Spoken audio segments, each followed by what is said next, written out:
Bom, hoje a gente vai estar trazendo para vocês um conteúdo da área de Química Analítica, chamado Volumetria Ácido-Base. A análise volumétrica é um conjunto de métodos cujo objetivo é quantitativo, ou seja, a espécie que vai ser analisada ela vai ser medida através de sua capacidade de reação com a solução específica de concentração conhecida, que a gente chama de solução padrão. E na análise volumétrica, essa solução padrão é conhecida como titulante. E já o constituinte, que é do nosso interesse de análise, ele vai ser conhecido como titulado, que vai ser o nosso analito. Então, aqui está os instrumentos que a gente usa na titulação. Aqui na bureta, a gente vai ter a solução de concentração conhecida, ou seja, a nossa solução padrão, que pode ser tanto um ácido como uma base. E o volume a gente vai saber observando quanto que a gente gastou durante a titulação. Já aqui embaixo, no Erlenmeyer, a gente vai ter a solução de concentração desconhecida, que é a solução que a gente vai estar analisando, o analito, ou titulado. E aí o volume ele é conhecido, porque a gente adiciona o volume que a gente quiser. E outra coisa importante é que precisa de um indicador aqui na solução, no Erlenmeyer, para a gente estar podendo verificar a mudança de cor e a mudança de ácido para base ou base para ácido. Os métodos volumétricos, eles vão estar divididos de acordo com o que está ocorrendo na reação entre o titulante e o analito. Eles podem ser de volumetria de neutralização, que é o foco da gente hoje, podem também ser de volumetria de precipitação, de oxidação, redução e de complexação. A volumetria de neutralização ou volumetria ácido-base, ela se caracteriza pela titulação de um ácido com uma solução padrão alcalina. Nesse caso aqui a gente tem um ácido com uma base, ou pode ser também uma titulação entre uma base com um ácido, uma solução padrão ácida. O ponto final ele vai ser detectado pelo uso de indicadores, que foi o que a gente viu aqui, os indicadores aqui no Erlenmeyer. Mas aí, se vocês observarem nessas reações, é possível perceber que a gente está usando um ácido ou uma base forte como titulantes, ou seja, como as soluções padrões. A gente usa esse ácido ou base forte para que a reação com o analito seja completa, porque se a gente usasse um ácido ou uma base fraca como reagentes padrões, eles iriam reagir incompletamente com o analito. E caso os analitos eles não fossem originalmente ácidos ou bases, eles ainda poderiam ser determinados pela volumetria de neutralização se fossem convertidos nas formas ácidas ou alcalinas. Em sequência, a gente tem a questão dos indicadores ácido e base.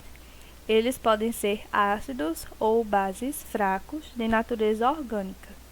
E a diferença é que as formas não ionizadas deles são diferentes das formas ionizadas. A gente vai observar isso mais adiante. E para que essa mudança de cor entre a forma não ionizada e a ionizada seja fácil de perceber, a gente precisa de um excesso de concentração da forma do indicador com relação a outra forma. Geralmente a gente vai precisar de um excesso de cerca de 10 vezes mais a cor do que em relação à outra. Bom, aqui a gente tem indicadores ácidos. Um exemplo, uma fórmula geral de indicadores ácidos e de indicadores básicos.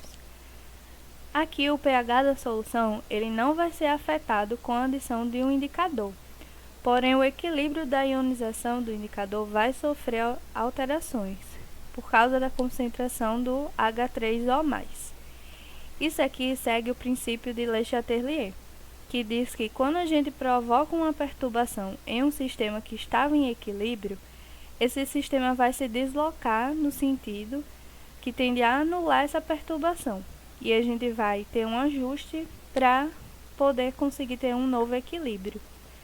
Então, nessa primeira reação aqui, Se a gente aumentar a concentração de H3 ou mais, o equilíbrio vai tender a deslocar para a esquerda, para aí tentar anular essa perturbação e criar esse novo equilíbrio. Só que quando ele se desloca para a esquerda, vai aumentar a concentração do indicador na forma não ionizada. E essa forma aqui vai ter uma cor X que vai indicar uma presença ácida, uma forma ácida. E aí, caso contrário, se a gente diminuísse essa concentração de H3 ou mais, a gente iria deslocar o equilíbrio para a direita. Então, ia aumentar o quê? A concentração do indicador na forma ionizada, prevalecendo a cor básica ou alcalina. Aí, já com relação aos indicadores básicos, a gente tem que prestar atenção na concentração do OH-, a gente aumentando ou diminuindo essa concentração. Pode prevalecer o indicador na forma não ionizada, e aí ele vai ter uma cor básica, ou pode prevalecer o indicador na forma ionizada, e aí prevalece a cor na forma ácida. E aqui estão uns exemplos de indicadores, aqui tá os nomes dele: azul de timol, amarelo de metila, alaranjado de metila, fenolftalina, que é bem conhecido. E aqui a faixa de transição de pH. Quando que vai mudar a cor, aqui ó, de 1,2 para 2,8. E aqui a mudança de cor. Qual cor que vai mudar para outra? Então a gente tem a cor quando está prevalecendo na forma ácida e a cor quando vai prevalecer na forma básica. E essa escolha do indicador, a gente tem que ver essa questão da faixa de transição do pH, porque o indicador que você escolher, ele tem que ter essa faixa de transição próximo ao pH do ponto de equivalência, que a gente vai observar melhor na parte de curva de titulação. Olá, pessoal! Vamos dar agora continuidade ao tema de titulação de ácido e base, e agora falando sobre curvas de titulação. Mas, então, qual a importância dessa curva de titulação teórica para a gente químicos? Então, a curva de titulação vai ter um gráfico geralmente parecido com essa, em que a gente tem três principais áreas, como nesse gráfico tem dizer. Essa área aqui primeiro, essa área aqui em segundo, essa área aqui em terceiro. A primeira e a terceira área, dá para perceber que ocorre com um crescimento ou um decaimento, dependendo do caso, de forma mais degradativa, mas em uma função mais linear. Enquanto essa segunda área aqui, o crescimento é muito abrupto, certo, pessoal? Então, qual a importância desse tipo de gráfico em uma volumetria? Primeiramente, ele é importante para decidir se a titulação que a gente quer fazer é possível experimentalmente. Tá? E o segundo fator é que com esse gráfico teórico a gente dá para decidir qual o melhor indicador que a gente vai usar para a detecção do ponto final. Tá? Primeiramente, não confunda o que é PF, que é o ponto final, com o PE, que é o ponto de equivalência. O ponto de equivalência é quando o número de mols do ácido vai ser igual ao número de mols da base, certo? E os dois vão reagir completamente. E o ponto final é o ponto em que o indicador vai indicar o final da reação. Geralmente é depois do ponto de equivalência. Então, é importante vocês não confundirem esses dois conceitos. Então, como são obtidos o gráfico de titulação, né? As curvas de titulação. Primeiro, os eixos das ordenadas, é o que a gente chama de eixo Y, vai ser indicando o pH, os valores do pH. O eixo da abscissa, que é o eixo que a gente chama de X, vai indicar então os volumes do titulante que a gente utilizar. Então, para a construção desse gráfico, é importante a gente calcular o pH em alguns pontos ao longo da titulação, certo? E geralmente esses pontos vão ser classificados em antes do ponto de equivalência, no ponto de equivalência e depois volumes, pontos além, após o ponto de equivalência. Então, antes da gente começar a construir o gráfico, né, ver os cálculos da construção do gráfico, é importante a gente ter algumas considerações iniciais, tá? Primeiro, no ponto de equivalência, a relação entre o titulante e o titulado é completa. Tá? Primeira consideração que a gente tem que levar em conta. A segunda é que no ponto de equivalência, em titulações em espécies ácidas e alcalinas fracas, o pH é calculado usando a hidrólise do sal, certo? Enquanto que, quando a gente tem um meio usando um ácido e uma base forte, o sal dessa reação de neutralização formada não vai se hidrolisar. Então, quando a gente está no ponto de equivalência, no caso desse, a gente tem que levar em consideração, então, a dissociação da água.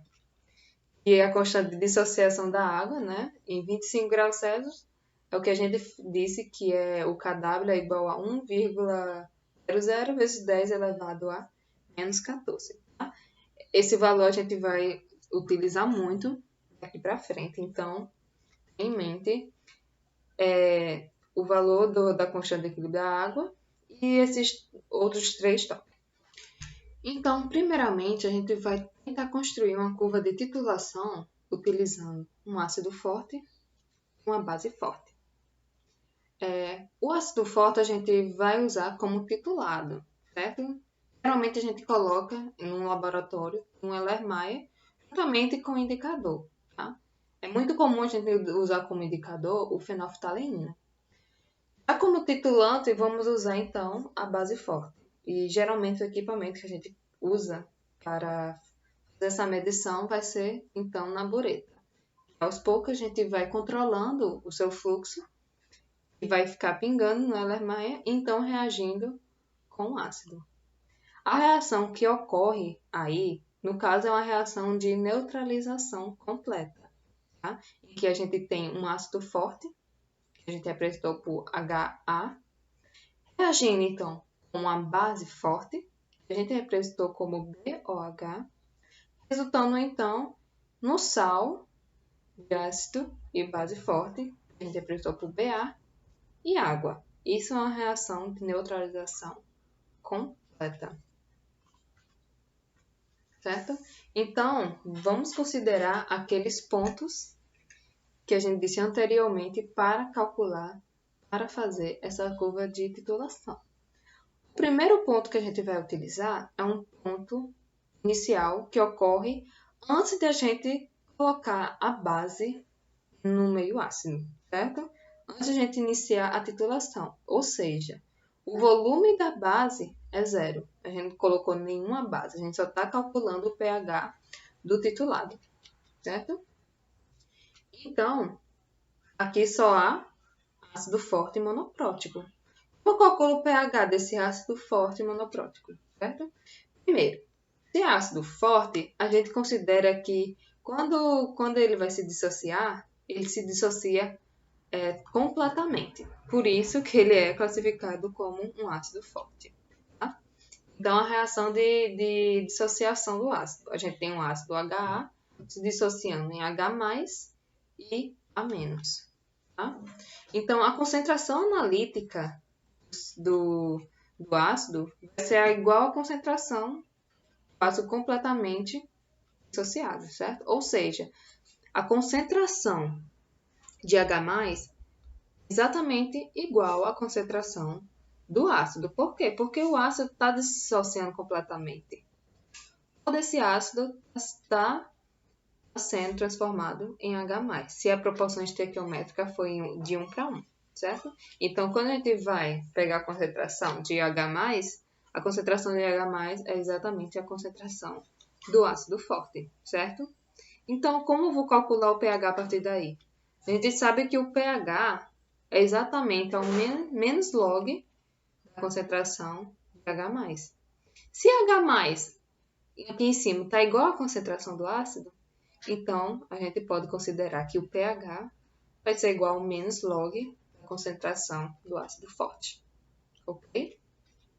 Próximo ponto que a gente tem que levar em consideração é a região antes da gente chegar no ponto de equivalência. Ou seja, a gente precisa adicionar um volume de base entre 0 ml e um volume de base menor do que o volume da base que eu preciso ter no ponto de equivalência.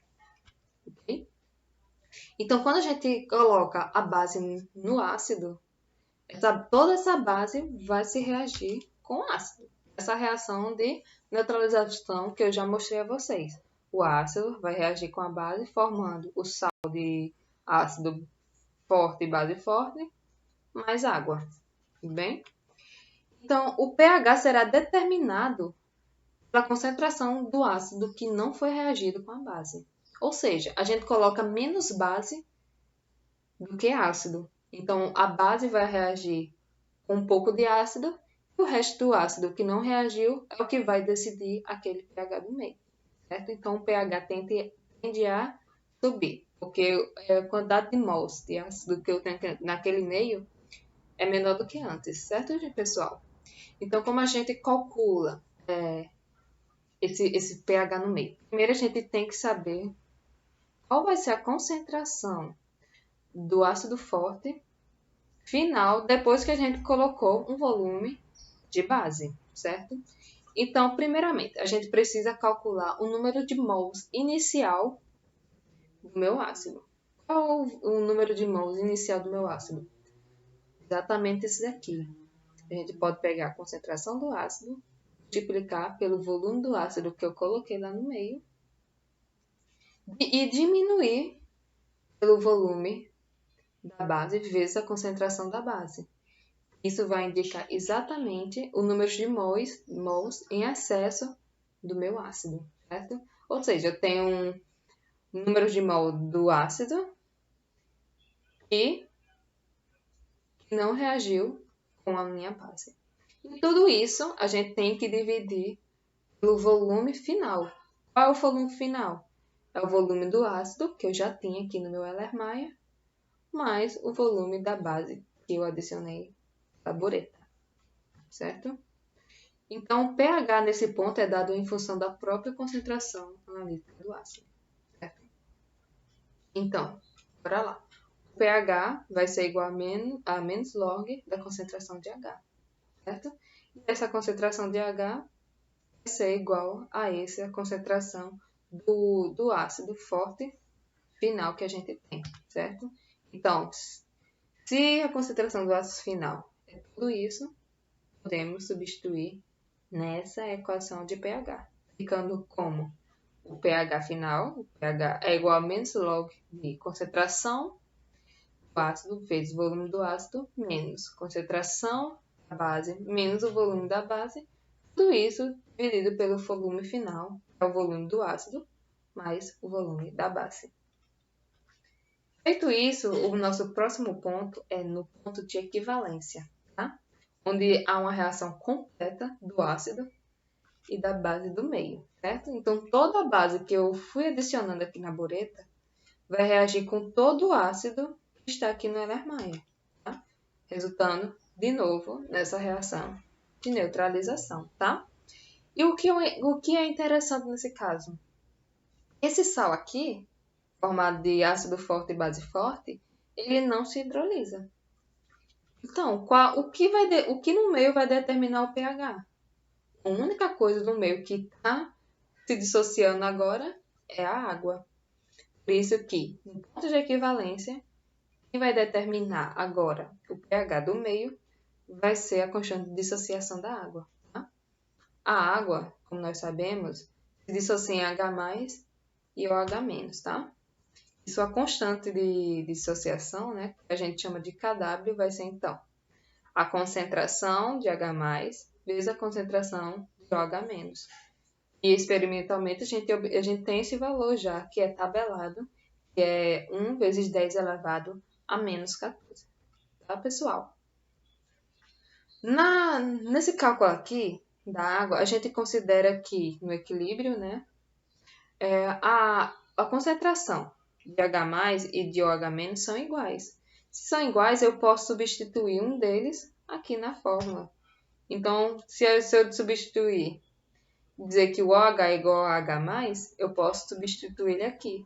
Então, temos que o H+ elevado ao quadrado vai dar igual exatamente o valor da constante da água. 1 vezes 10 elevado a menos 14. Tirando a raiz disso, né? Eu tenho que, então, a concentração do H+ no meio vai ser igual a raiz quadrada de tudo isso. Quando a gente tira a raiz quadrada de tudo isso, temos que a concentração de H+ é igual a 1 vezes 10 elevado a menos 7. Se a gente sabe que o pH é menos log de H+, é só substituir agora a concentração de H+, que a gente tem aqui em cima. Então, vai ser igual a menos log de 1 vezes 10 elevado a menos 7. Quando a gente calcula isso, temos que o pH é igual a 7. Por isso que dizemos que em meio neutro, a água tem um pH igual a 7. O próximo ponto, e o último, é uma região depois do ponto de equivalência. Ou seja, quando o ácido já reagiu, a gente vai adicionar mais base. E essa base agora vai ficar em excesso no meio, tá? Então, todo o ácido já reagiu, todo o ácido Lm já reagiu e a gente está colocando mais base. Mais base. Então, se a gente está colocando mais base em um meio que estava neutro, já estava no ponto de equivalência, quem agora vai determinar o pH do meio vai ser a base em excesso. Tudo bem, pessoal? Então, como a gente calcula essa base em excesso? A gente calcula pelo número de mols da base que a gente adicionou e diminui pelo número de mols do ácido que estava nesse meio, que já reagiu por completo. Isso tudo a gente vai dar o número de mols de base em excesso, tá, pessoal? E a gente divide, então, pelo volume final, que é o volume do ácido mais o volume da base, tá? O número de mols a gente calcula, a gente sabe quimicamente que a gente pode multiplicar pode obter a multiplicação da concentração e do volume. Por isso que tá assim, nessa forma, tá, pessoal? Então, a gente vai, então, achar o POH. A gente não vai mais achar o pH como a gente achava antes, a gente vai achar o POH primeiro. E como a gente acha o POH? É quase a mesma coisa do pH, pessoal. Só que a diferença é que, em vez de a gente usar menos log de H+, o POH, a gente vai usar o menos log de OH-, certo? E nesse caso, né, para a gente saber qual é o POH, é só a gente fazer menos log da concentração da base em excesso. A concentração da base de excesso a gente já determinou aqui em cima, né, pessoal? Então é só substituir. Tá? Essa fórmula aqui. Então, como eu acho o pH agora? O pH a gente acha pela equação 14 menos o log de COH. Tá bem? Finalizamos então a construção da curva de titulação do ácido forte com a base forte e agora vamos mudar a acidez, né, a força de acidez desse ácido. Antes a gente estava usando como forte, agora eu quero fazer uma construção da curva de titulação com ácido fraco com base forte, tá, gente? Continuando, o ácido vai estar aqui no Erlenmeyer como titulado, junto com o indicador, e a base forte, como titulante, vai estar na bureta. A reação de neutralização é quase a mesma. A diferença é que agora a gente está usando um ácido fraco e o produto vai resultar no sal derivado de ácido fraco e base forte. E como a gente viu, nesse caso, o sal se hidrolisa. Então, eu acho que essa é a principal diferença quando a gente usa com ácido fraco e ácido forte. É que o sal vai se hidrolisar, no caso com ácido forte e com base forte, e o outro, o sal hidrolisa, certo? No caso do ácido fraco com base forte. Tá? Então, a gente vai usar o mesmo ponto. O primeiro ponto, o ponto inicial, é o ponto antes de iniciar a titulação. Tá? Qual a diferença desse ponto agora para quando a gente usava um ácido forte, certo? A principal diferença é que o ácido forte se dissocia completamente. Já um ácido fraco não se dissocia completamente. Sua dissociação é parcial, então entra em equilíbrio. O ácido forte não entrava em equilíbrio, agora vai entrar em equilíbrio, tá? Então, tudo que tem equilíbrio, isso é constante de equilíbrio. A gente calcula a constante de equilíbrio de um ácido forte. A gente chama de Ka, vai ser igual, então, a concentração do H+, vezes a concentração do A+, dividido pela concentração do nosso ácido. Tá? Nesse caso, como a proporção estequiométrica dessa dissociação desse ácido generalizada, que eu coloquei aqui, é de 1 para 1, tá? A gente pode considerar que essa concentração de A+, é igual à concentração de H+. Então, se a gente substituir isso na fórmula, a gente pode dizer que Ka é igual a concentração de H+, vezes a concentração de H+, dividida pela concentração do ácido. Se esses daqui são iguais, né, estão em multiplicação, a gente pode simplificar a fórmula dizendo que Ka é igual à concentração de H+ ao quadrado, dividido pela concentração do ácido. Tá bem, pessoal?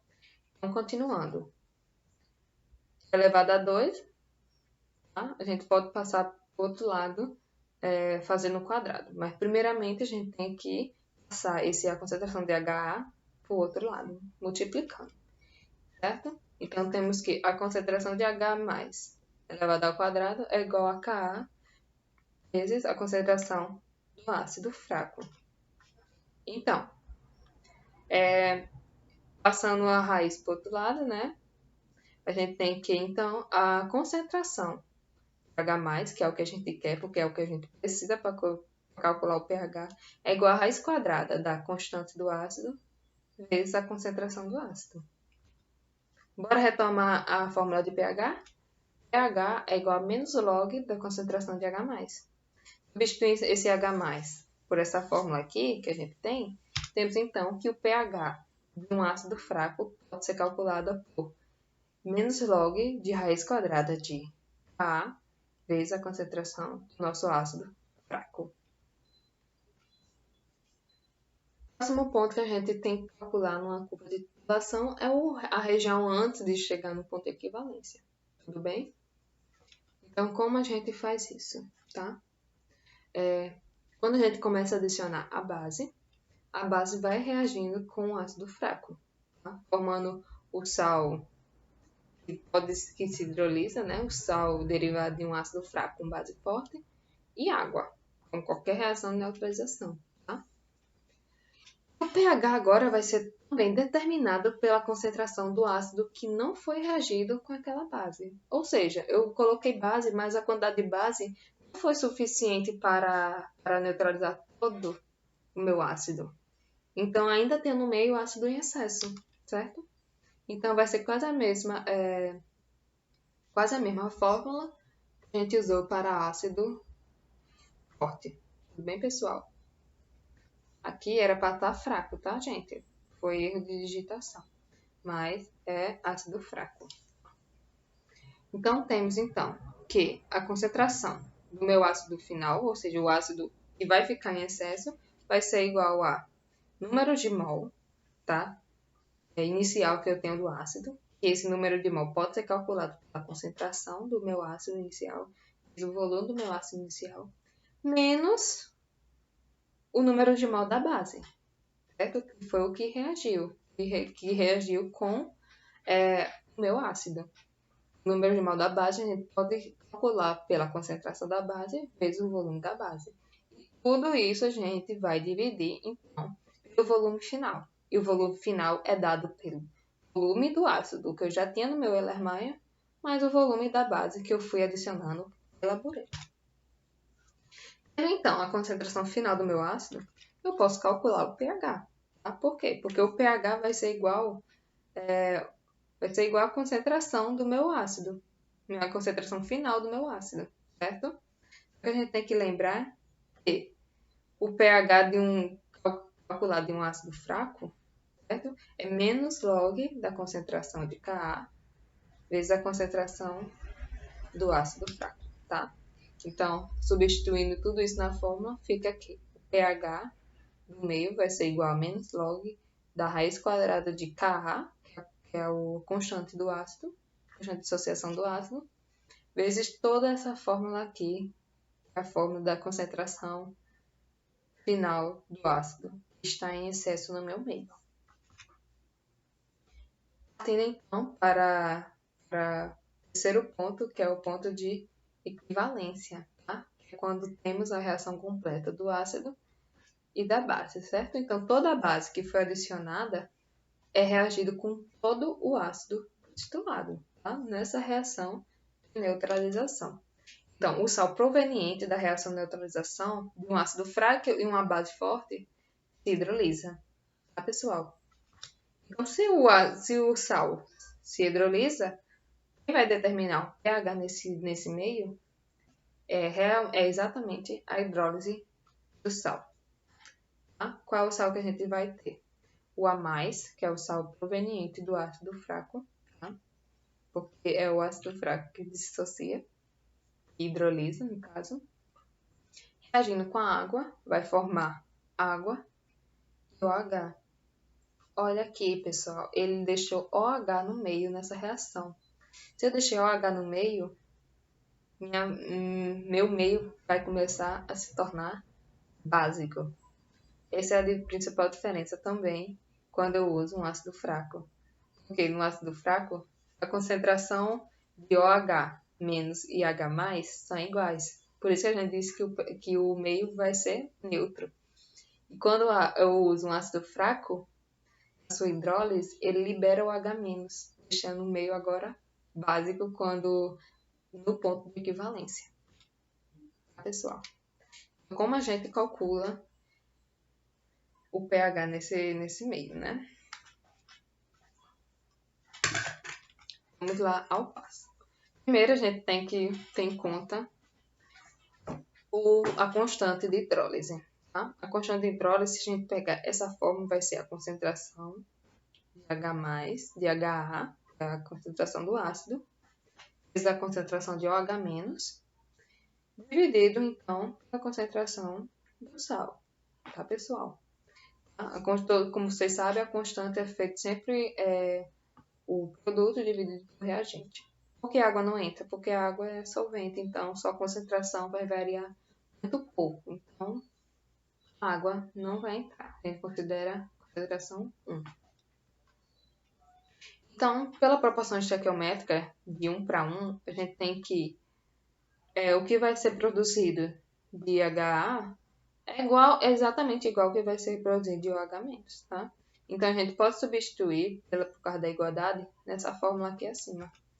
A gente tem que a hidrólise a constante de hidrólise vai ser igual a OH- ao quadrado, dividido, então, pela concentração do sal, o A-.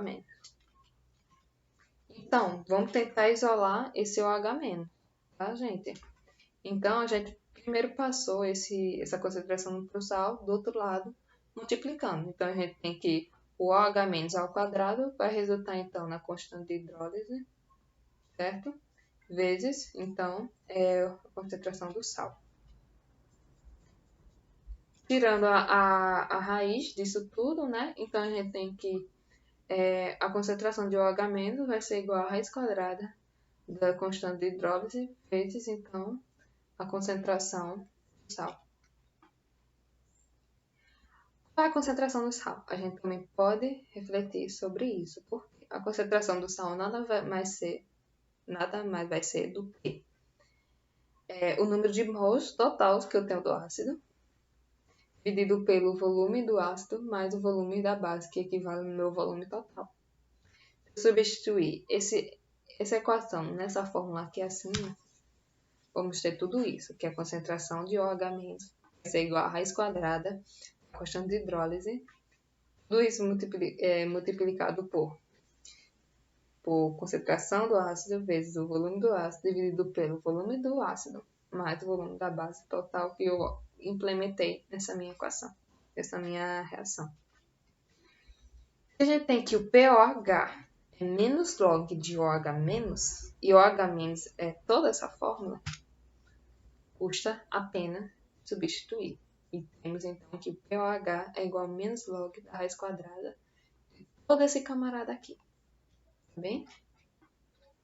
Então, para achar o pH final, é só eu pegar 14 menos o log de tudo isso. Tá? E agora, a base, né? Vamos calcular agora na região após o ponto de equivalência, né? Que a gente tem excesso de base. Tá? Então, para calcular o meu excesso de base, a gente usa exatamente o que a gente usou anteriormente em relação a ácido forte e base forte. Tá? A gente pegou, então, aqui era para ácido fraco, erro de digitação de novo. Então, a gente pega então, o volume, o número de mols total que usei da base, e esse número de mols a gente calcula pela concentração da base vezes o volume da base, menos então a concentração, o número de mols que eu tenho do ácido. A gente calcula então pela concentração vezes o volume. E tudo isso calculado pelo volume final. E o volume final constitui o volume do ácido que está aqui dentro e o volume da base que foi adicionada. Tá? O pOH nesse ponto vai ser dado pela função menos log de OH. Tá?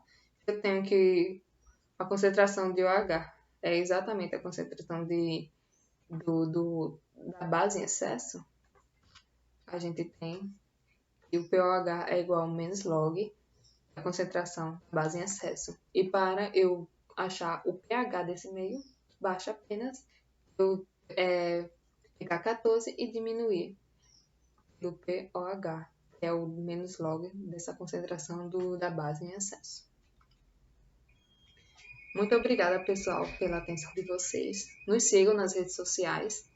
E para vocês ficarem ainda mais fera nesse assunto, nesses cálculos, eu sugiro então vocês verem nosso próximo vídeo, que vai ser vídeo de resolução, tá? E resolução de questões de concurso. Então é muito importante vocês dar uma checada no nosso próximo vídeo. E até mais!